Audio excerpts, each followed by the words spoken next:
Hello people of the CanSat. Today we are going to show you how we built our CanSat and the components that go into it. First, I want to show you our school's 3D printer. This is the Ender 3D Pro. It's what we use to create our body. For our CanSat body, we decided to use PLA because it is biodegradable and it is sturdy enough to withstand the 20 G of force that our CanSat undergoes during the launch. The print patterns that we used were gyroid. This is because it is flexible and it also is able to withstand large amounts of pressure in all directions, upwards and to the sides. Our idea for the design of the body was to have the main cylinder, which contained the control electronics, and then on the outside have a motor holder which would hold the motors in place along with the fins, and this would help the CanSat move across the ground. Even though when we made our final CanSat, it didn't move on the floor, we did have lots of prototypes, and some of the prototypes moved. It's working. So as tester and team manager, the test that we did for our final CanSat body was included the 20 Gs, testing our body for that. It also included testing the cord strength for 1,000 newtons, which we used using weights. We also made sure that the DC motors, which we wanted to use as fins, were working well, and we would be able to control with the RC controller, which we also did. We were able to do a drop test of both the body and the parachute out of the balcony of our school building, which was 4 stories high, where we, inside the body, had put weights and a prototype board, which in total was around 350 grams, in order to make sure that the prototype board would survive and that with the mass, the parachute descent rate was also within the requirements. Through generations of prototyping, the final selection of components that are incorporated into our CanSat in order to achieve our missions can be seen on the screen right now. A full ready-to-go schematics along with the PCB designs have been created digitally. However, due to the time restraints, we were not able to order it by the date of the launch, and our potential was limited to the temporary, though creative solution of combining solder jumper cables and the use of hot glue as an insulator as well as the attachment medium.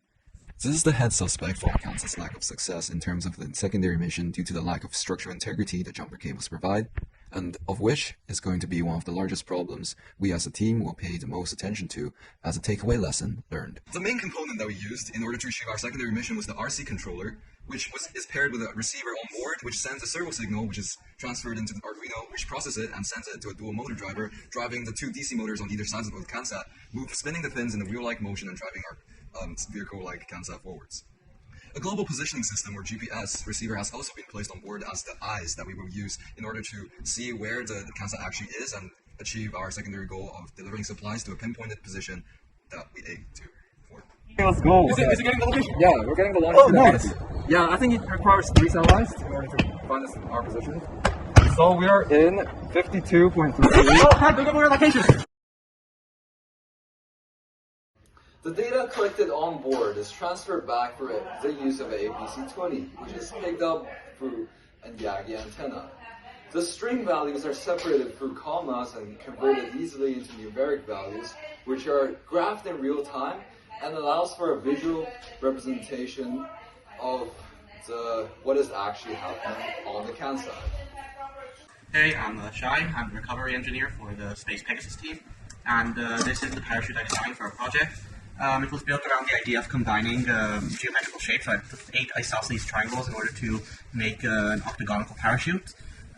The material is made out of very special nylon fabric, which creates the parachute to be lightweight and also comply with the descent rate that we required it to be.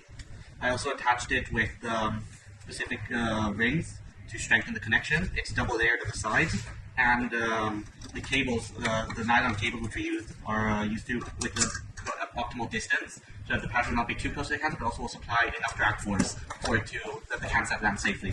Further, we also used an anti-tangle system, as you can see here, a 360 spin radar, which allowed the cables not to tangle. Even if there was wind or the parachute started spinning, this would spin along with it, so the parachute will not tangle. And the whole purpose of the parachute was to let the CanSat land safely, so that it could comply with its other missions of ground discovery and mimicking the turtle movement. And it actually succeeded very well, more than what we even expected. It was the parachute managed to land within the descent rate which we wanted it to. It's completely opened up, it did not tangle, and it allowed the CanSat to be safely found. And due to the color of the parachute, the very bright neon colors, it allowed the parachute to also be recovered and brought back to our control panel station. For our outreach and public relations manager, we decided to focus on a variety of areas, the main two mainly being advertisement and sponsorships. For the advertising aspect of our outreach program, we set up a variety of social media platforms, such as TikTok, Instagram, and YouTube. We posted on these accounts, and through doing so, gained a decent following, while spreading the word about our mission and space as a whole. We posted educational videos as well as more comedic videos, thus appealing to a large audience. Otherwise, we also worked on a collaboration with our school's media team to introduce a documentary video, Into Space. I also created a website for our team to help put us out there for the world to see, which in turn also gave us an advantage when it came to sponsors.